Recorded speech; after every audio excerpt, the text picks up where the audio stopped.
In peace let us pray to the Lord. Lord, have mercy. For the peace from above, and for our salvation, let us pray to the Lord. Lord, have mercy. For the peace of the whole world, for the well-being of the Church of God, and for the unity of all, let us pray to the Lord.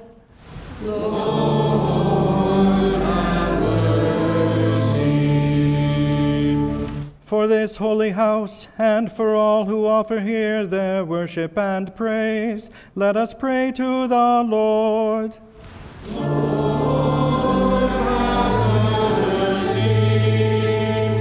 Help, save, comfort, and defend us, gracious Lord. Amen.